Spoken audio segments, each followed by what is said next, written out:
Hey, greetings, folks. It's Keith Billick here with a Picky Fingers podcast bonus episode. So I'm not going to take a long time doing my usual preamble stuff.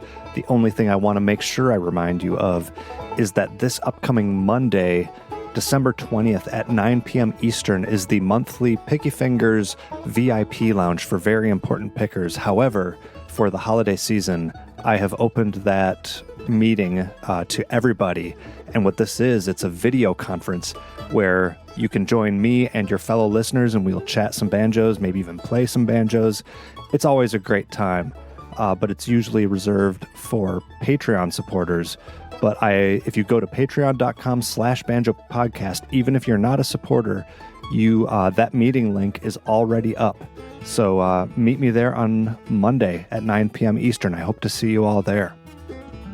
So a lot of you may remember me talking about going down to Raleigh, North Carolina this last fall for the annual IBMA convention, representing the podcast, doing interviews. So this bonus episode was recorded at IBMA.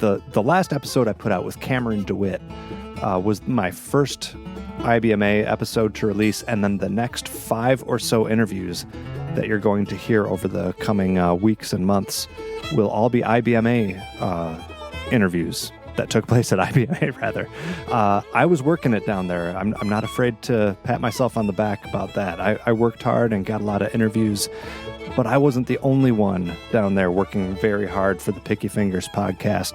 I deployed my top secret, highly trained tactical interviewing unit onto the streets of Raleigh, North Carolina, and had my special field agent conduct man-on-the-street style interviews with a lot of players whose names you will recognize, maybe a lot whose names you won't, but either way, it's a bunch of not quite unedited, but very lightly edited, laid back and sometimes silly and sometimes thought-provoking short conversations with a bunch of people who just happened to be in the wrong place at the wrong time at IBMA and were confronted and had a microphone stuck in their face. And this is what happened. So enjoy the bonus episode, the Man on the Street interviews.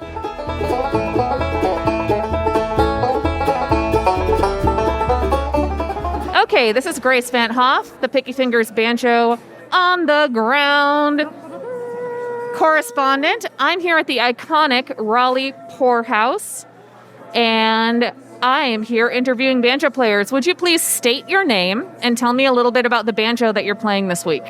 For the record, my name is Brian Alley with an I. Banjo I'm actually playing 2 banjos this weekend. I'm playing my trusty 1994 Gibson Mastertone Scruggs model, which I love and have had since I was 13 years old. And a Brooks model clawhammer banjo, Brooks Maston out of Portland, Oregon, which I'm very fond of. Wow, 2 for the price of 1. All right, well, Brian, it's really, really nice to talk to you. Can you tell me who you're playing with this week? Yeah, Grace. By the way, it's really good to see you. I miss my banjo friends. Thank you. Yeah, I miss seeing humans in person, too. I have the great pleasure of being here in Raleigh this week with my dear pals and bandmates Never Come Down. Tight. And y'all just released a new record, right? We did. And even if you don't like music at all, if you're into artwork, this killer artist did all of the work on the album. We're very proud of it. If nothing else, it is something to be hung on a wall or used as a coaster. I can neither confirm nor deny that. All right, Brian, I have one question for you. What makes the psyche of a banjo player different from that of the more general population? I think collectively, we banjo players are the most fearless people on earth. If you were to describe the sound of the banjo in one word, not a hyphenate, not a phrase, one word, what would you say? Shrink! Thank you very much. This is Grace signing out. Right. So this is Grace Van't Hof. I'm the on-the-street correspondent for the Picky Fingers Banjo podcast. I am here at the Vintage Church in historic Raleigh, North Carolina. Sir, would you please state your name and then tell us what banjo you're playing this week?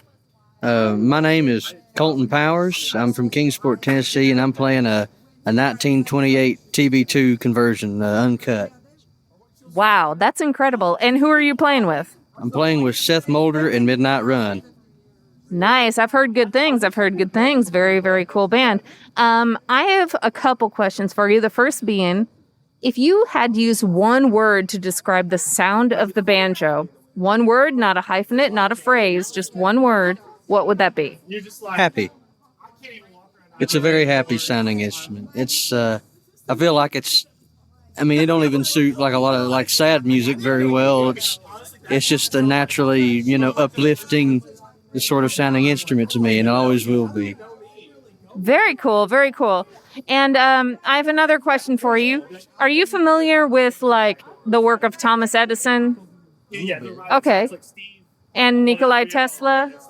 So if Earl Scruggs is the Thomas Edison of bluegrass banjo, who do you think is Nikola Tesla? Oh, good. I'm not sure. I don't know. I'm not sure how to answer that. That's totally okay. Let me ask you one more question. So we both know I'm a banjo player. I don't know if you knew that, but you're a banjo player to banjo player. We know that the banjo player's psyche is different. What do you think makes the banjo player's psyche, the mind of the banjo player, different than, say, a stock trader, a doctor, a veterinarian, or a mandolin player?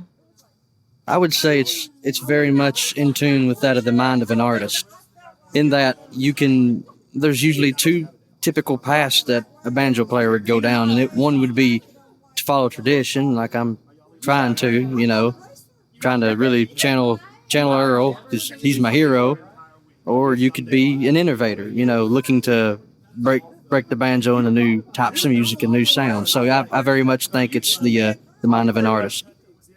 That's very cool. Thank you so much. I really appreciate talking to you. Absolutely. Thank you.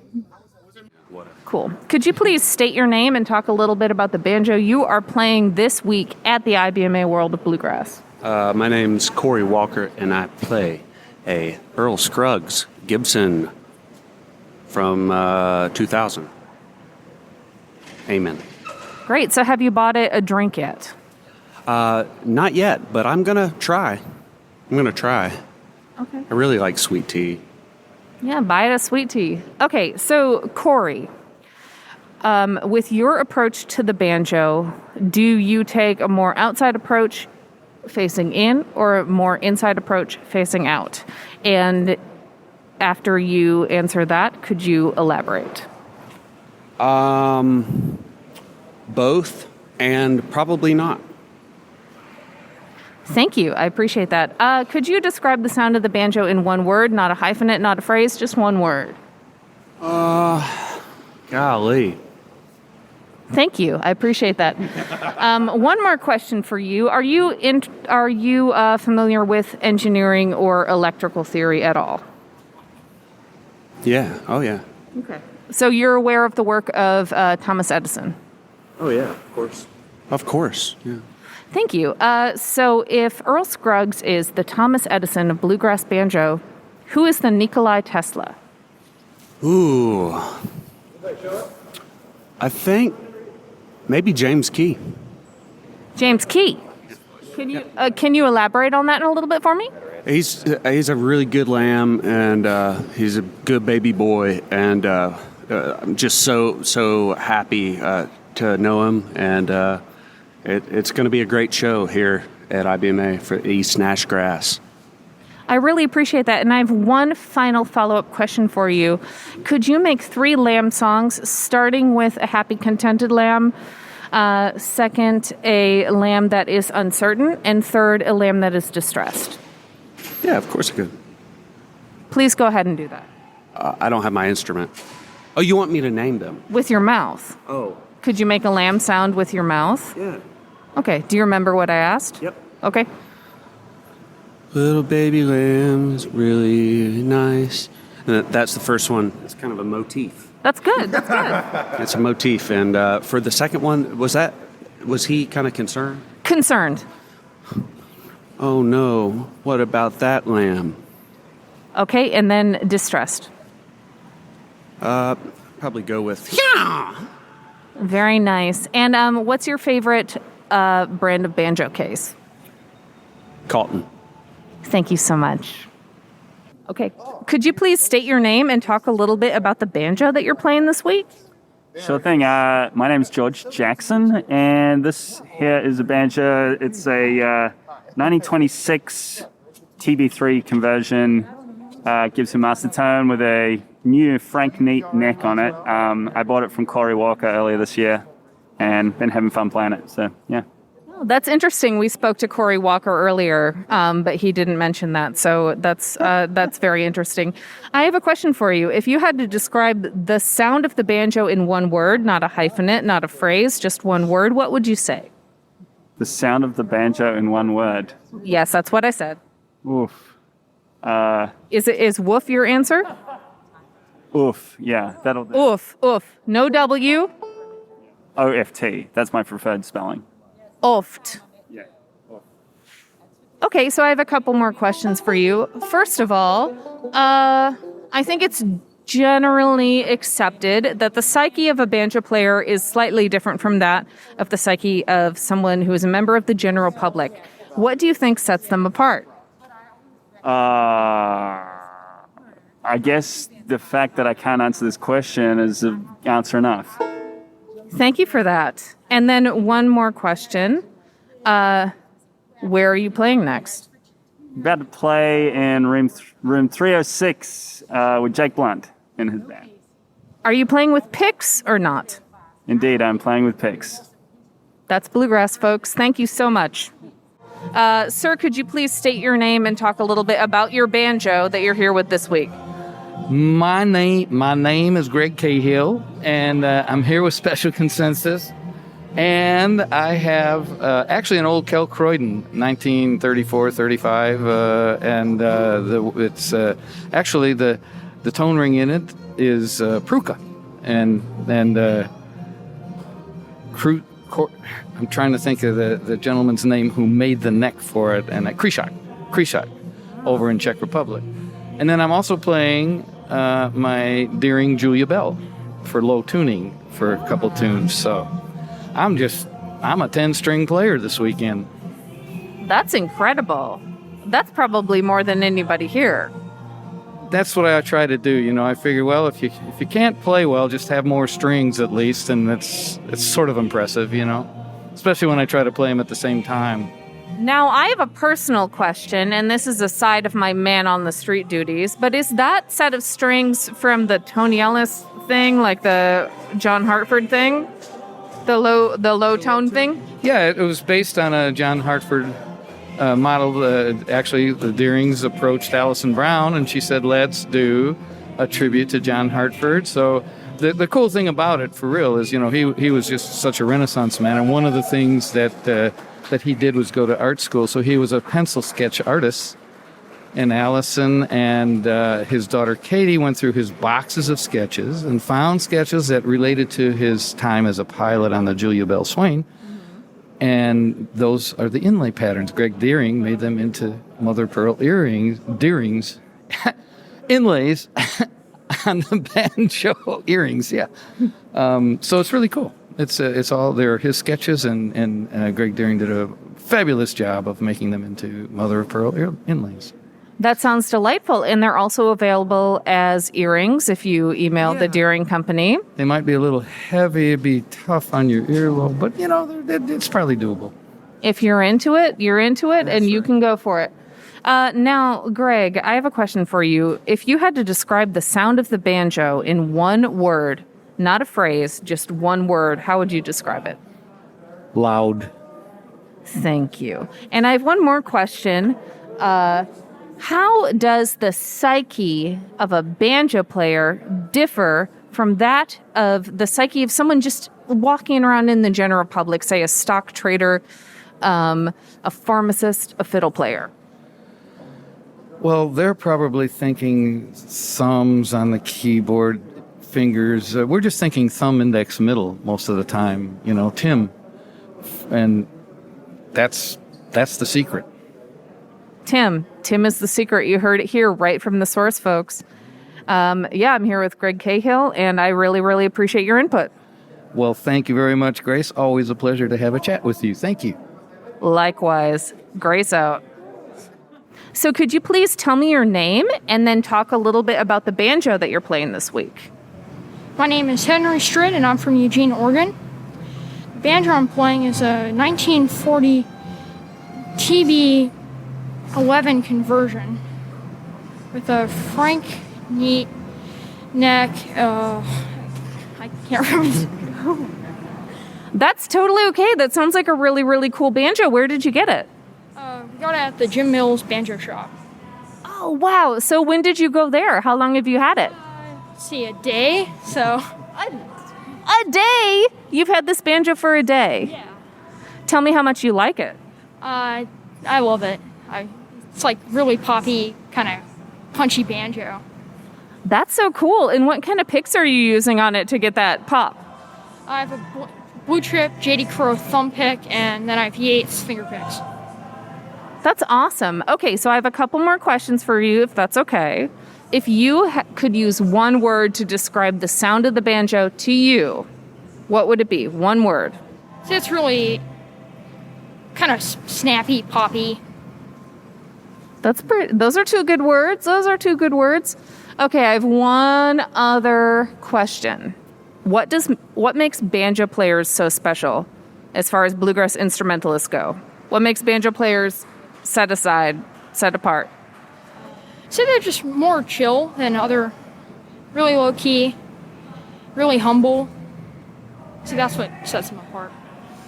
Cool. Thank you so much, Henry. I really appreciate it. Thanks. This is Grace Van't Hof. I'm here with the Picky Fingers Banjo Podcast. You're on the street correspondent for World of Bluegrass, IBMA 2021. I'm at the iconic Poorhouse in Raleigh, North Carolina. Sir, would you please state your name and talk a little bit about the banjo you were playing tonight? Hi, I'm Hubby Jenkins, and my banjo was made by a man named Greg Galbraith, who lives in West Virginia somewhere, and his company is called Buckeye Banjos. I played one of it. I was doing a recording session at not Joe Bass's house.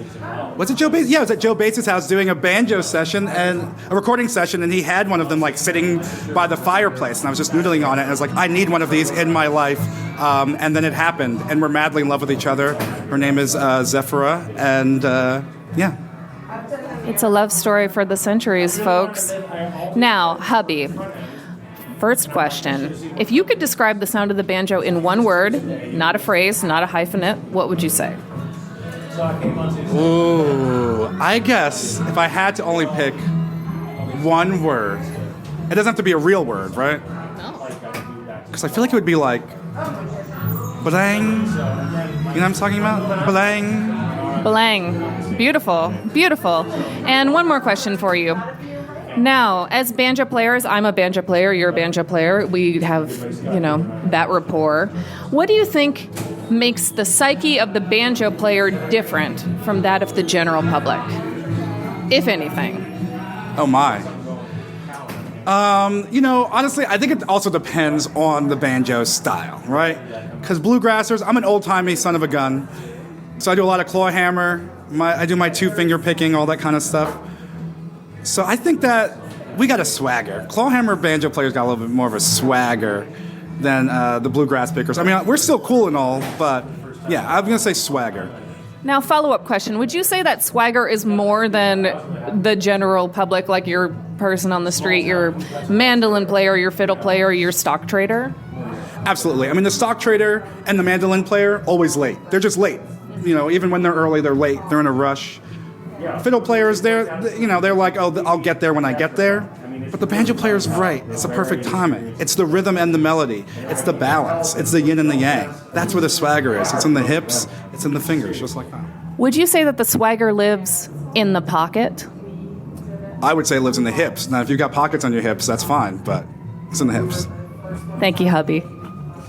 This is Grace Van't Hof. I'm back at the Convention Center for the Raleigh 2021 IBMA World of Bluegrass Business Convention and Fan Fest. It's bluegrass time. Sir, could you please state your name and tell me who you're playing with this week? I'm James Key, and I'm playing with the East Nash Grass here at IBMA. All right. And what instrument are you playing with that group? I'm playing guitar and doing a little singing. And I used to play mandolin with the band, and me and Harry did a little switching recently. So I'm playing guitar and he's playing mandolin, but on the record, it's the other way around. Is that unsettling for you? No, I'm enjoying it. It's just like a lot more responsibility. I have to know the chords to songs now. When I played mandolin, I could just fake it. You can just chop. Nobody knows if that guy really knows what the hell's going on. You just go, wha. Right. Yeah. Now I gotta actually know. I had to actually learn the song. So that was tough. So is that true for guitar, that you have to know the chords to a song? Mostly, because I still don't know all of them. Some of them we call those off chords. Off chords. I heard those were jazz chords. Do you play jazz chords? Sometimes when on accident. Yeah, same. And I heard you also play the banjo. Is that true? I do, but don't tell everybody. Well, this is recorded for a podcast that's going out on the internet, so, whoever might download this, definitely 20 people might hear this. What kind of banjo do you have at home? I've got a 56 bow tie, and I've got an 84 Earl Scruggs. Dude's a guitar player, and he's got a better banjo than me. Well, so I have a couple questions for you. As a guitar player and a banjo player, you might have a unique perspective. Do you think that the banjo player's psyche is different from that of the general public? And what would you say makes it different? I think that banjo players do have a different psyche. I think theirs is most in line with the bass player. And I think you have to be pretty weird to identify as a banjo player. So that means that you as a character are probably going to be already fairly colorful. That's nice to hear. Okay, I have one more question for you. If you could describe the sound of the banjo in one word, not a hyphenate, not a phrase, just one word, what would that be? Yeah. Thank you so much. Thank you so much. Okay, this is Grace Van't Hof. I'm at the Raleigh Convention Center for the IBMA World of Bluegrass 2021.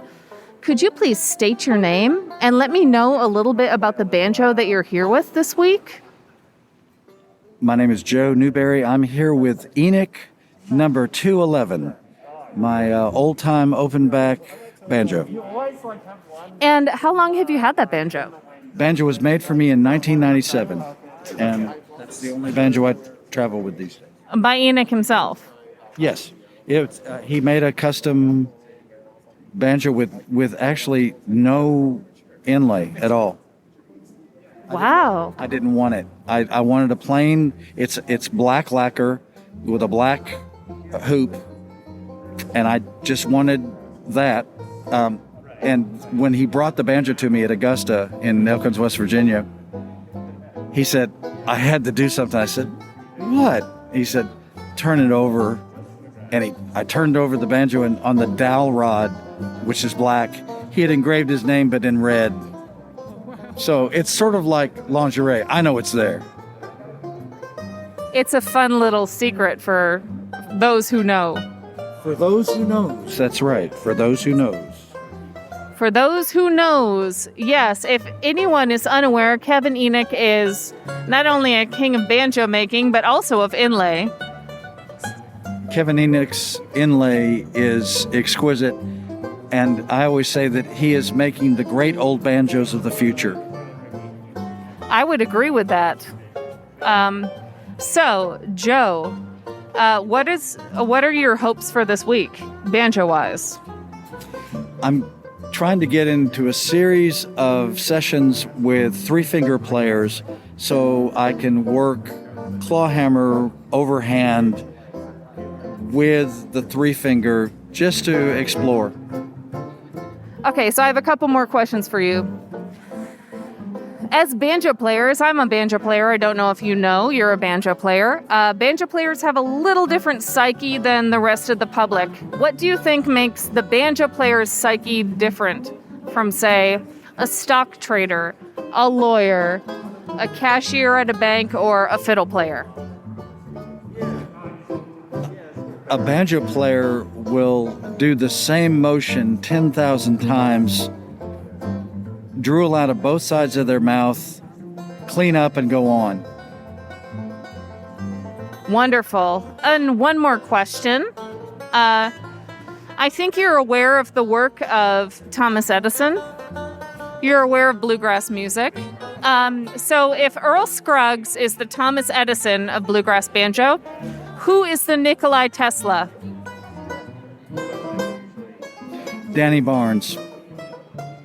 Thank you so much. That's the correct answer. Sir, could you please state your name and tell me a little bit about the banjo that you are here with this week? Hey everybody, my name is Mark Delaney, and I'm here with Danny Paisley in the Southern Grass. The banjo I play, I got about 30 years ago. It's 1934 Gibson Checkerboard 6, and it was owned by a Dixieland jazz banjo player. Bought it brand new, 34, until his death in 95, and then I got it about 6 months later. So it's been on the front line playing banjo its whole life. So it's a conversion. Yeah, it was a plectrum and one-piece flange. It was the last of the style sixes because, they were $400, and not that many people in 1934 had that kind of money for a banjo.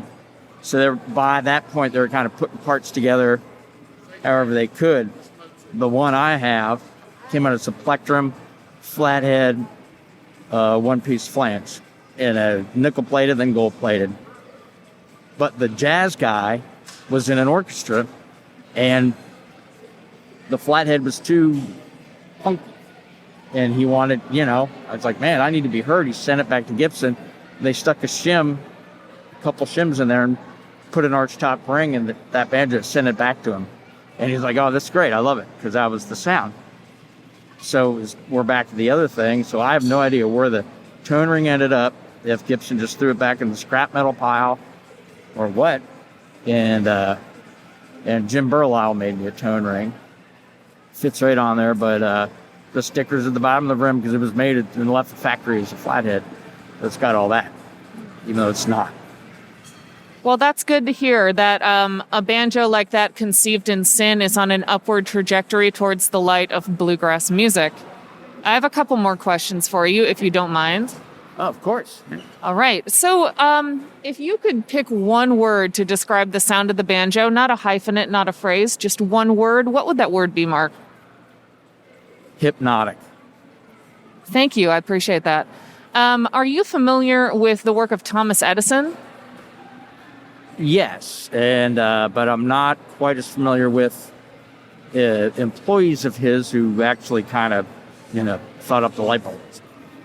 Well, if you want to go on a little sort of journey of metaphor with me, if you will, if Earl Scruggs is the Thomas Edison of the bluegrass banjo, who would you say is the Nikolai Tesla?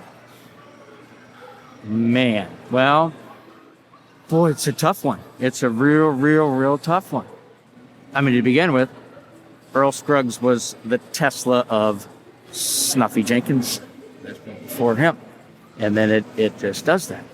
That's a valid point. That's a good point. But as him being the father of bluegrass banjo, which he was. He took styles and things that he knew and he learned, like anyone who kind of creates their own thing. And he smoothed it out. He didn't create the three-finger roll, but he made everybody want to play the three-finger roll. And the Tesla, man, in a certain way, I would say Bill Keith. Oh. Because sticking with banjos, keeping the parallel, Bill Keith was plugged into, so to speak, society and the comforts in that. His brilliant thinking was have to support that core kind of creature comfort thing.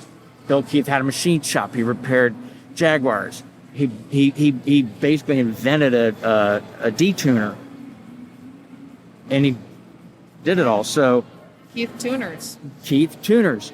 So Keith Tuners represent his attitude. He did this brilliant, like, re-engineering like Tom Neckville has done of the tuner so that you could play Earl's Breakdown. Thank you. I really, really appreciate that response, Mark. The correct answer that we were looking for was Don Reno, but I appreciate your input on that. I have one more question. What do you think makes the psychic makeup of a banjo player different from that of, say, a stock trader, an orthodontist, or an old-time fiddler? Wow. Boy, that's a good question. How would it differ? Yeah. What makes it special? What sets the mind and brain of a banjo player apart from that of the common man? Well, us sitting here right now comes from two things that I was fascinated with. When I was 7, I'd joke and say, well, I know how to do a couple of things, and everything else I'm a complete idiot. But was fixing things, taking things apart, seeing how they worked. When I was 7, I did it, and making music. So I think there's kind of a bridge making mentality, like an architecture of like the artisan, where playing the banjo, you're creating music like playing any other instrument or singing or anything. But there's a set of boundaries, and within sets of boundaries, and even though we create all of our boundaries, like the dissonant note, C and B clash, but why? Because we were told they clash, and so there's that, but we still have, it's like making a bridge, where that's why I love bridge. I have photos of bridges. I love covered bridges, because how creative can you be, and how beautiful you can make it, how different the design, but it still has to be a bridge. Like it's, So innovation within a template. Yeah.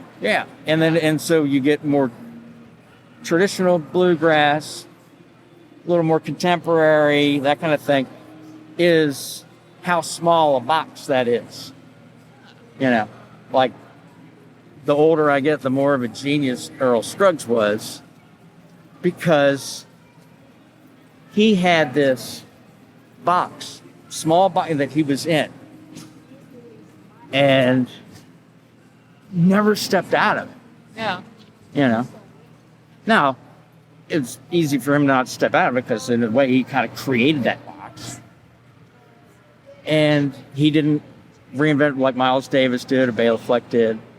He found something that moved him, made him want to play, and he did that. Even through the 70s with his son's band and playing the hippie thing, he was still, and he played all those songs, but it was still that Earl Scruggs role, the Foggy Mountain Breakdown role. So we can go stretch out this far, that far, but it still has to be what we hear is blue, if that's what you're playing or whatever. And if you remove that box, then you're making music with the banjo, and you're not having to touch bass, with that box you're in. You're just like, I play this. Why do I play this? Why do I love just sitting there with no audience? I don't care about it. That's not why I do this. I'm off to the side. I never want my name on the. I don't like side guy. Yeah, I'm a side guy. I'm a butler. And it's a great kind of way. How creative can you be? But still, you got to be at the show on time. Just be ready, prepared, and you're about to go to work. And we make that. We make a flight. The flight's, and us as bluegrassers, we're flying around, and we get the cheapest rate going, and then sometimes they have like 3 layovers.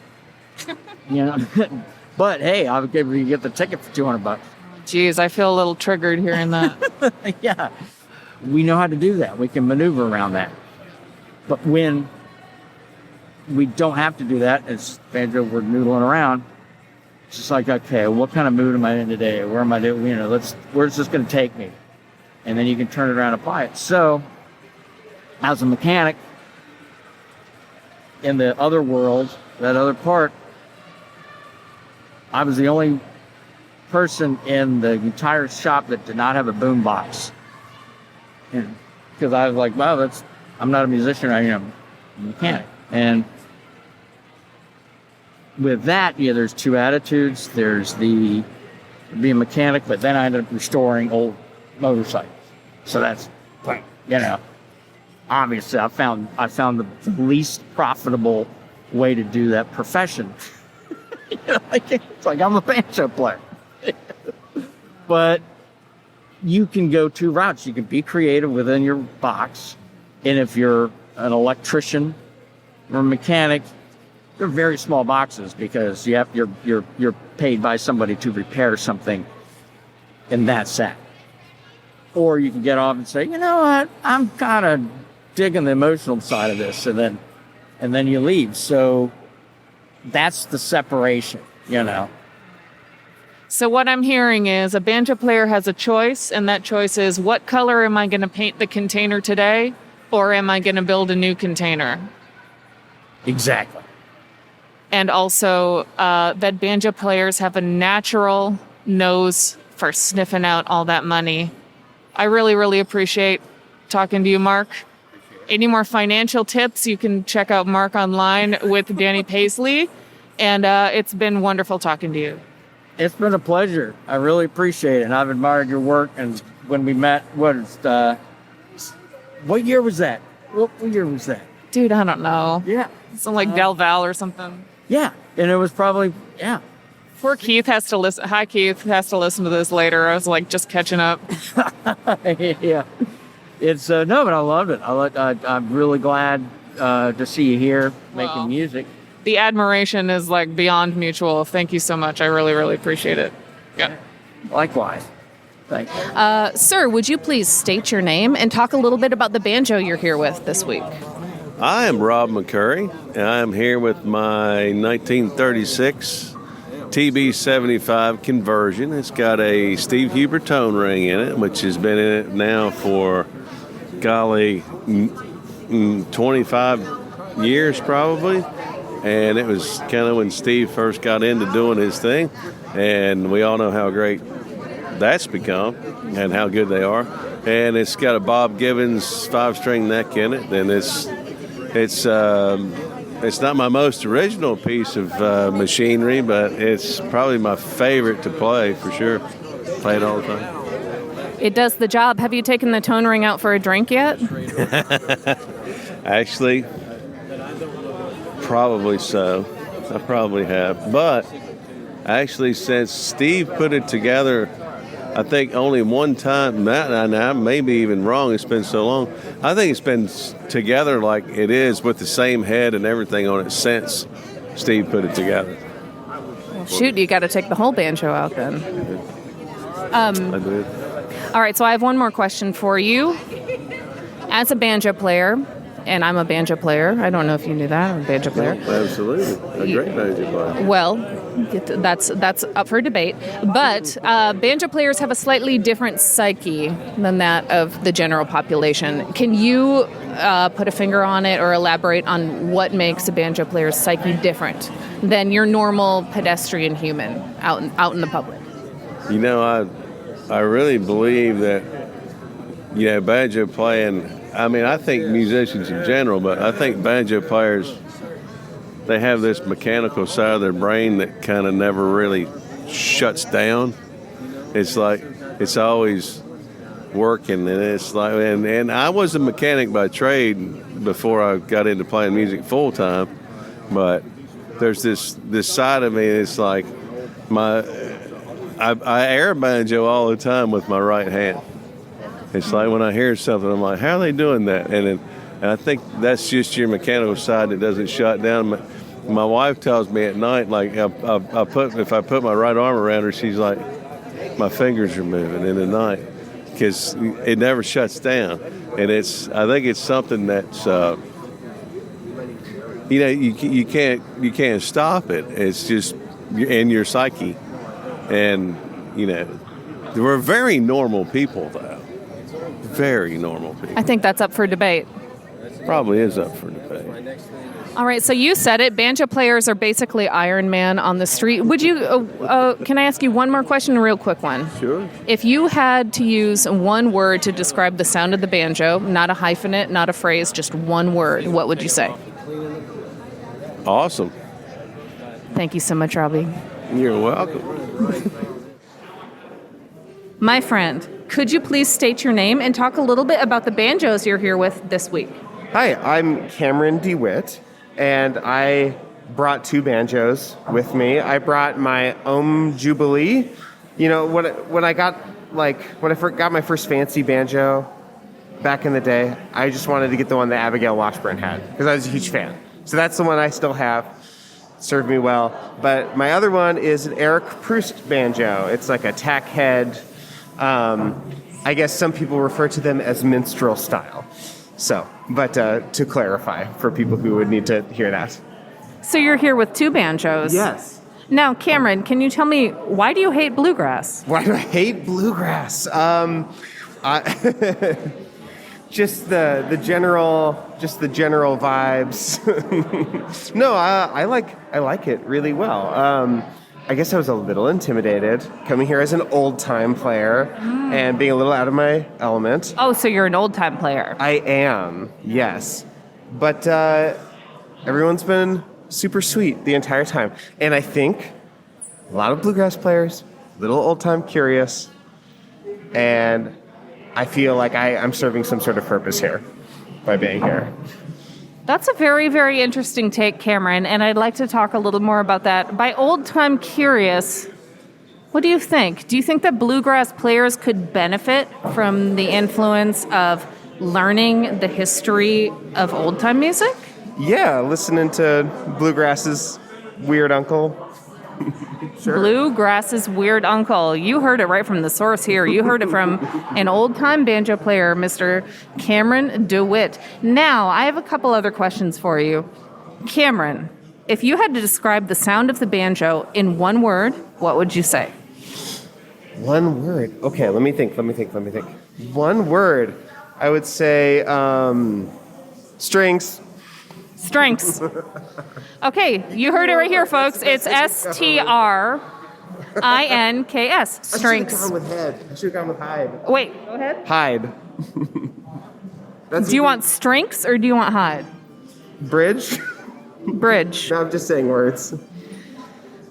Bluegrass fans, this is the old-time music.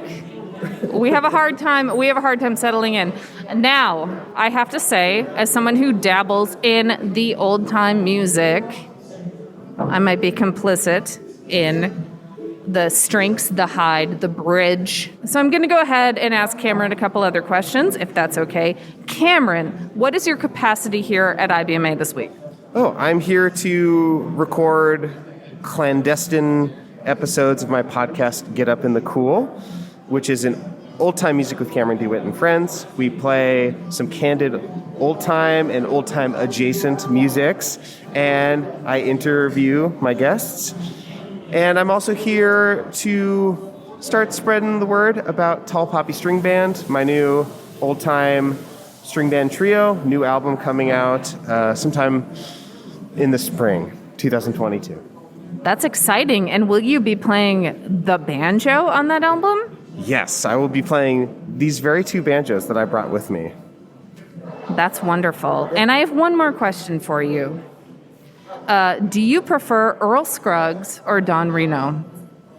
Oh, wow. This is like a big feelings question for a lot of people. That's true. For bluegrass players, that's a big feels question. Here's what I heard. I heard that there's a bunch of Don Reno fans who say Don Reno would have been the Earl Scruggs if he hadn't gone to war or something. Isn't that part of the rhetoric? He was in war at war, so Earl Scruggs got to fill the vacuum. Yes, those are the historical facts. Those are the facts. Okay, great. Yes. Just because it's rhetoric doesn't mean it's not facts. Rhetoric does not equal facts, and you heard it right from the mouth of an old-time banjo player.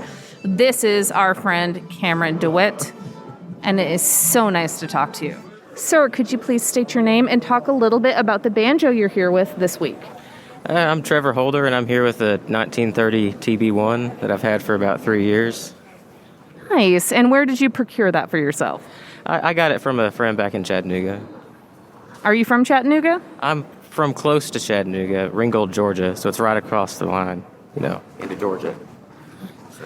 Well, that's very nice to hear. And who are you here playing with this weekend, or are you just playing with yourself? The Price Sisters, not myself. Very nice to hear. Okay, so I have a couple questions for you. First being, this is a very quick question. If you could describe the sound of the banjo in one word, not a hyphenate, not a phrase, what would you say? Wonderful. That's what I said. That's the correct answer. Secondly, how would you say that a banjo player's psyche is different from sort of psychological makeup of somebody in the general public? Well, me being a Don Reno banjo player, I think in the forward roll a lot of times, so I can't really think. Just like me stumbling over my words here, I can usually only think in one direction compared to the average person. Well, that's just fine to hear. Okay, so I have one more question for you.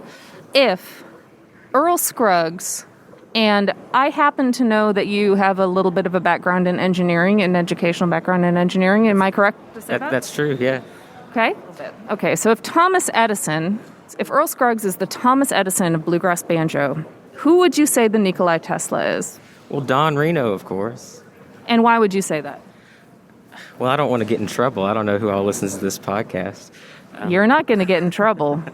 But I'd say because I think Don Reno learned directly from Snuffy Jenkins, and Earl Scruggs only saw him from a distance, if that's what I'd say.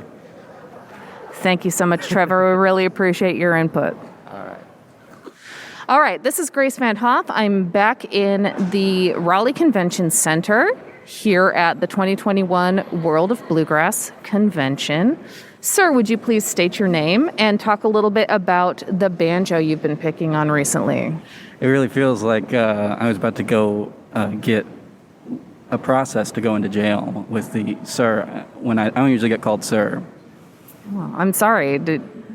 Is there something else you'd like me to call you? No, I liked it, actually. I just wanted to remark on it. My name's Tristan Scroggins. I made a tenor banjo record because I was trying to be as niche as possible, apparently. I always wanted to be a banjo player. I just was never really smart enough for it. So I played the mandolin instead. And then one day I was hanging out in Griffin Stringed Instruments, and they had some tenor banjos sitting around. And I started playing one, and it's tuned the same, in fifths. And so I had worked up all these Bela Fleck tunes on the mandolin, learning Bela stuff, just transcribing it to the mandolin, and suddenly it sounded like a banjo, but I was playing the mandolin stuff. And that was really exciting. And so I started kind of messing around with it and kind of trying to manifest some banjo energy in the world for myself, because I couldn't really justify buying a tenor banjo. And eventually a friend of mine, John Tracy, at the beginning of when everything shut down, so around April 2020, he mailed me a tenor banjo, and I sat around all year playing it and just playing a lot of stuff that I played on the mandolin and coming up with new arrangements for stuff. And then when things started to open up, I thought, I should record this. It'd be really nice, just a little thing for me. And so we got this. It's just a little peek in my brain over the pandemic. Very weird mix of songs. You got your fiddle tunes, your Seneca Square Dance or your Angelina the Baker, but then randomly some jazz. I got Don't Get Around Much Anymore, but then medleying into an Ed Haley tune, and then also some percussive foot stuff to back myself up, and also some ham bone and singing as a little homage to Mark Schatz, who I got to spend a bunch of time with and learn that stuff from. Right. Well, that's all very fine and good. Do you have anything to say about the banjo you're playing, which was my original question? Oh, no. The banjo is Paramount Style C. I don't know that much about it. It's from the 30s, I think. Mm-hmm. Like I said, I'm not smart enough to play the banjo, so I don't know anything about the parts, or I haven't changed the strings on it either, but I think it sounds nice. And when do you plan on converting it to a 5-string? How dare you? And if I could ask you a few more questions, when did you decide that you hate bluegrass? It's been a long, slow burn. probably starting when I was about 2 years old. I would only listen to 3 CDs. One was, I can't remember his name. It's Bonnie Sims, she's a mandolin player in Colorado. Her father made a children's album. He's based in Texas, and I was born in Texas, so I listened to that. I would listen to a very rare but very good country music for kids album that Disney put out. That it has Earl Scruggs and Merle Haggard and Emmylou Harris. It's a great album. I listened to those two, and then UFO Tofu, the Bela Fleck and the Flecktones album. Would listen to that to go to sleep as an infant, and that probably is what started the seed of both loving the banjo and hating bluegrass. To answer your question. That's what drove you to madness. Yes. Okay, so Tristan, if I could ask you a couple more questions. First of all, if you could use one word to describe the sound of the banjo, what would it be? Corrugated. Lovely. All right, one final question for you. If Earl Scruggs was the Thomas Edison of bluegrass banjo, who's the Nikolai Tesla? This feels like a trick question, and I know I'm focusing on the wrong part, but this metaphor implies that there is some version of the banjo elephant that Edison electrocuted that Earl Scruggs killed somehow. Do you know about the elephant thing? Yes, to go off on an unnecessary tangent, I do know about the elephant that Thomas Edison murdered. I was sort of thinking more in the general innovator sense, Thomas Edison innovated electricity, and Nikolai Tesla also innovated electricity, but was sort of left along the wayside. I was just curious about your unpolitical opinion about that. My unpolitical opinion, justice for Topsy.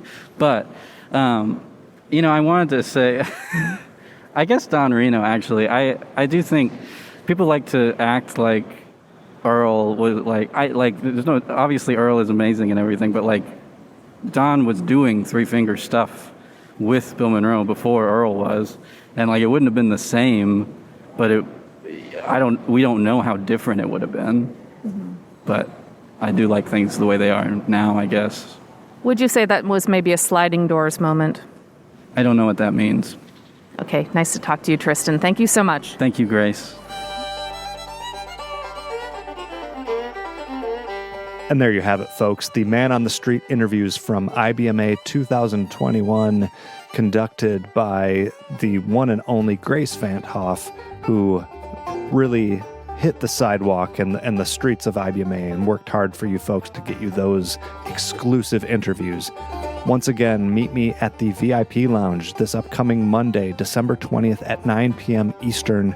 You do not need to be a Patreon supporter to join the video call with me and your fellow listeners.